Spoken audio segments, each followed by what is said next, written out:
use it all the time when you're engaging with your dog.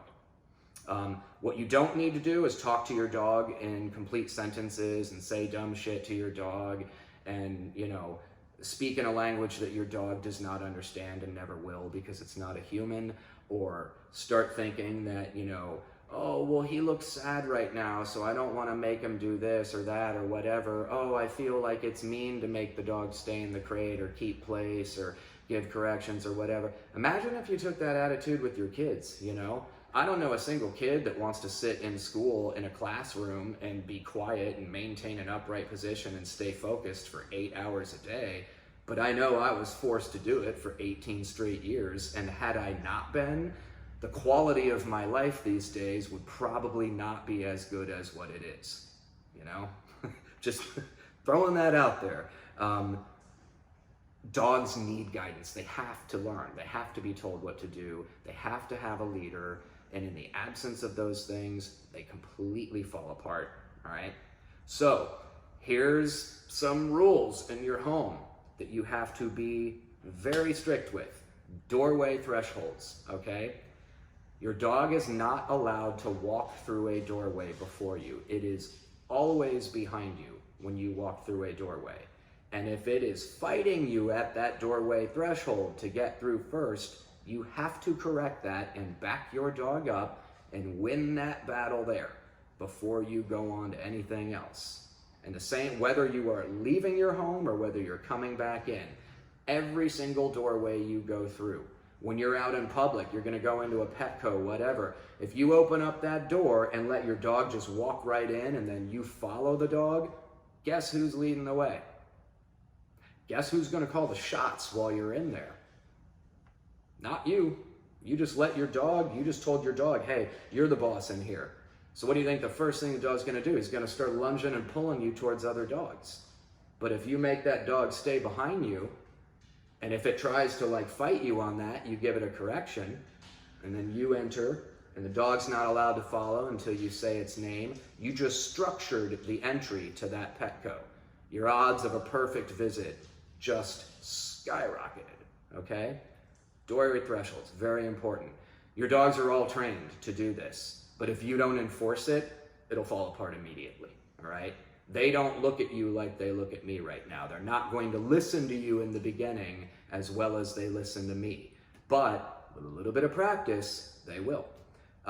Same applies with the crate, you know? When you open the door to the crate, you cannot let your dog just run right out. You need to open the door and be able to step away from the crate, and that dog stays in that crate.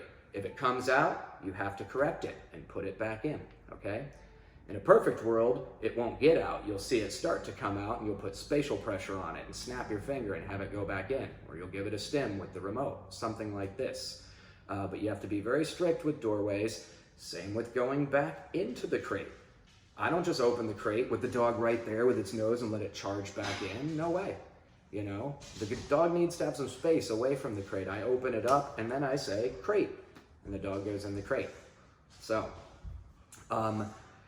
no jumping on anyone. Respect personal space. This is huge with every dog. Some of your dogs are incessant jumpers. This can sometimes take some time. When the dog comes back home, it's always going to experience like little relapses here and there where it's back in its original environment where it used to act a fool. That's why when you guys show up for these sessions, my biggest thing is do not let that dog jump on you. Now, I know it's tough when you haven't seen your dog and you miss your dog and your dog comes up. The last thing you want to do is like harshly punish your dog. So this is a difficult impasse I have with owners, and that's why I use that whole negative reinforcement process of don't give your dog attention or praise until it calms for you. And when it starts getting rowdy, tries to paw you, tries to jump up, starts circling, whatever, you stop, you stand up, you ignore it for a minute, right? Well, that's gonna have to change when the dog comes home to you. Now, you have to punish that. That's not how I teach a dog not to jump on me. I punish a dog when it jumps on me, right from the start. Because day one, it's like, no, you can't do that. Anything on day one in terms of behavior, like a bad behavior that's potentially dangerous or obnoxious or whatever, I try and shut it down as fast as possible. Now, this doesn't mean we're hurting our dogs, but you have to introduce a consequence that is unpleasant enough that the dog will not repeat that behavior. It has to mean something, all right? And we'll talk about how to punish properly. I've talked about that with most of you already, but you know, like everything in dog training, there's a bit of an art to it, and I'm not gonna go into the weeds on that right now. Respecting personal space is incredibly important. It's not just not jumping up on people. I don't want you guys to allow your dogs to encroach into your personal space unless you call them to you, all right? So if you and your dog, like, let's say your dog is in a free at night, right? You guys are all kind of hanging out, you know, you haven't really told your dog to do anything because it's just lying on its bed or the place board. You haven't told it to stay there or whatever. You're doing some busy work. The dog gets up, walks over to you here, sitting on the couch, and just pushes its face into you. Like, come on, come on, come on. In that moment, you have to say no, and you have to send that dog away, all right? That is a leadership exercise right there. The dog is beneath you. It is not allowed to come up and tell you that it's time to pet me. You make the call. You decide when you're going to give affection to that dog. That is part of leadership in a dog. If you allow your dog to determine when you're going to pet it, you're doing it wrong, all right? You're setting your dog up for failure. Have to send that no, go away. Now, when the dog complies and goes away, once you get that compliance, good, come. Now you call the dog back over, and when it comes back over, good. But it's on your call, not the dog's. And the same goes for your kids. If your kids are playing and all of a sudden the dog walks into the room and just dives in there and starts smashing his head into everything, you need to jump on that right away. You better have the remote collar on the dog. So if you're not in that room and you see it from a distance, no, nick, right there. And if there's no remote, there better be a leash and a train collar so you can come in, calmly pick up the leash, no, whoop-back, pop and release. You correct that. You bring the dog out of the room, put it on its place board, you know? Or just take it through a few commands and then tell it it's a good dog. Give it a treat and you try for round 2. See if its behavior's better this time around the kids. You know, but you have to be leading at all times when that dog is outside of the crate. It requires constant supervision. That's why we crate train our dogs, because we can't always be doing that. And when we don't want to deal with our dogs, or we can't, that's why crate training exists, okay? I feel like I've already gone over 20 minutes, so, but this is very important stuff. Nothing I'm telling you in these videos is, you know, filler information so that I can hear myself talk. Every single thing I'm telling you, you need to please heed. I've put a tremendous amount of work into all of your dogs. They're all great dogs, but dogs are not programmed robots, you know? They're highly intelligent, highly sensitive, emotional beings that, you know, if left to their own devices, will do whatever they want. And, you know, I don't think I need to repeat myself there. So, another rule, no rough housing or rowdiness or rough play indoors, okay? You can practice obedience and commands, and if you're recalling your dog from one room to another, the dog scampers across the room, that's okay. You're asking the dog to do that, but don't play ball inside your house. Don't allow the kids to get the dog all riled up, running around, jumping on and off of furniture, or getting the zoomies and stuff. As soon as that dog starts to erupt with excitement and get hyper and rowdy, one of two choices. You either take it outside and you play and you get it out of the system, or you immediately go into a calming exercise with the dog and you take it from a 10 back down to a 1, okay? And we'll talk about calming exercises. Don't allow rowdy play indoors. If you do that, your dog, let me rephrase that. If you follow this rule, your dog will very quickly become conditioned to this reality where it's always calm while it's inside. There's no running allowed in the house. There's no scampering allowed in the house. There's no zoomies, there's no jumping, there's no pacing. We want calm, polite behavior in the home. But when we go in the backyard and you see the toy or you see the treat bag or the remote whatever, yeah, it's excitement time. You can be excited now and be rowdy and we can play. There's still going to be rules. Can't jump on me, can't put your paws on me, can't be mouthy with me, can't incessantly bark, etc. But we can get rowdy and have some fun now. How you carry yourself around your dog and how you speak to your dog is very important, okay?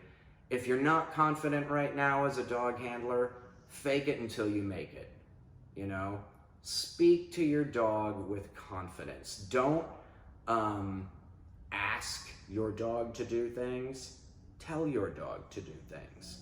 You've all heard me speak to your dogs in these video clips, and you'll notice, you know, a pattern that I use. When I'm teaching something, I'm very animated with my markers. Good dog, yes, very good, oh yeah. And when the better the dog's getting and the more excited it's getting, I mean, it's like a routine. I want to build the drive in the dog, to build the desire to work for me and the energy of it all so that it's fun for the dog, you know? I have to be animated to bring that out of the dog. But inside the home, or when I'm just trying to have compliance and manage dogs and things like that, or when I'm on a structured walk and I'm giving commands or, you know, polishing, proofing the dog, correcting minor mistakes, the dog cheats ahead, I gotta bring it, whatever. Those commands are all loud and authoritative. I want the dog to hear me, so I'm not going to talk like this. I mean, unless it's intentional and I'm in a whisper session, because I do all kinds of different things, but generally speaking, when you hear me giving commands, they're loud and strong, all right? But they're not angry and stern, okay? And when I'm doing obedience, they're fun and happy. Come, sit, down, stay, come, wait, you know, but when I'm inside, it's like, come, good, down, good, sit, good, wait, good, you know. Now, when I'm giving negative markers, I don't scold in my tone. No, correction. If it's really rowdy, I gotta raise my voice, or there's something that needs to stop real quick and whatever, and it's gotta be more intense. Nope! It can be louder, but I don't want it to be spastic or angry or emotionally charged. And here's why. Number one, it's not necessary. Number two, it's counterproductive. Counterproductive in that when you get emotionally charged, your dog's focus goes out the window. It freaks the dog out, okay? And when you stay calm, assertive but calm, your dog can stay focused on you. But once you blow up on your dog, it's just, everything goes out the window, and anything you do after that isn't anything that's really gonna stick with the dog. You know, that's why when you're battling with leash reactivity and the dog blows up and you're like, and you're yanking on the dog, and it's like, I scream at the dog, I bang the dog, I correct it, I punish it, it still does it. Well, it's because you're freaking out, you know, and that you have to stay calm, you know, for the dog to stay in order and to keep control. So your negative markers need to be flat, neutral, you know, that no emotional tone or energy at all. Nope, nope, no, nope, you know, depending on what's going on. These are things you have to practice, you know. This takes commitment, believe it or not, to speak to your dog properly, because so many people are so used to being frustrated, everything's like, no, hey, get over here. Rover, stop. Rover, come. Rover, I said sit. You gotta stop that shit. It's very unproductive. Listen to how I speak to your dogs in the videos and try to mimic that. If you're asking something of your dog that the dog normally gives, but it's kind of looking at you like this, but you're outside and it's windy and there's cars and other people and dogs and all that, say it louder. You don't have to say it scolding, but raise the intensity of your voice to keep your dog's focus. And you can do that indoors too when it's ignoring you. But primarily, you know, when you are yelling at your dog or scolding your dog or getting emotionally charged all the time, the dog will look at you as unstable and weak over time. And the leadership will go out the door, you know. So you can't lose your shit with your dog. you have to keep your cool.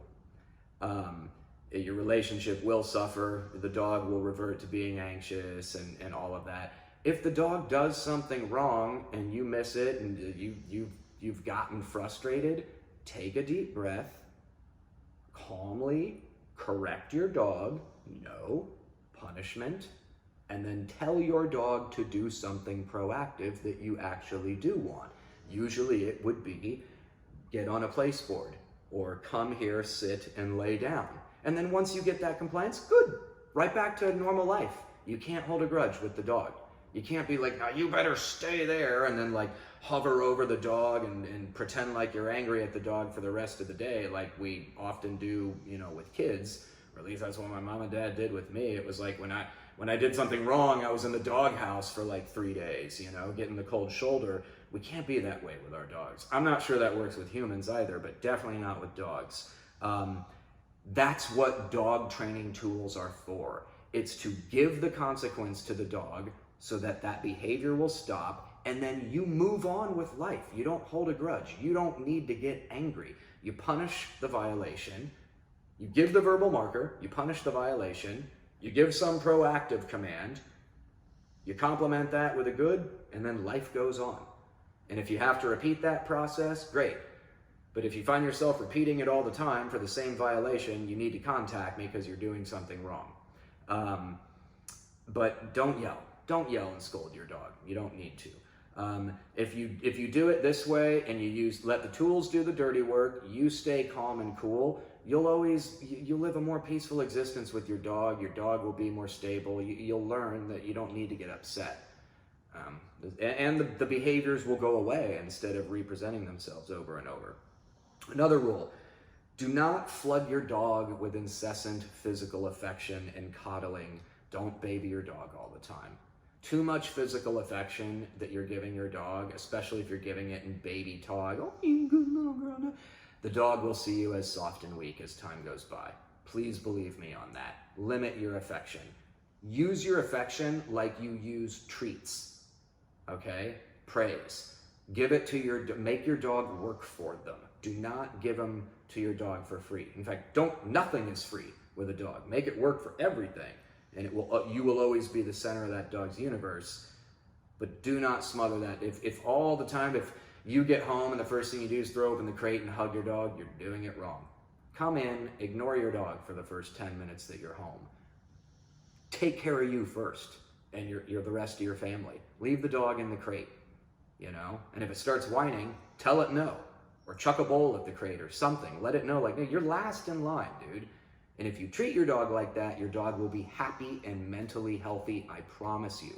If you treat your dog like it's above everything else and you put it first, and the first thing you do is come let it out of the crate and be like, oh, I missed you so much, you're doing it wrong. You will have a very unstable dog that can't live without you, that freaks out when you leave the room, and that doesn't respect you at all.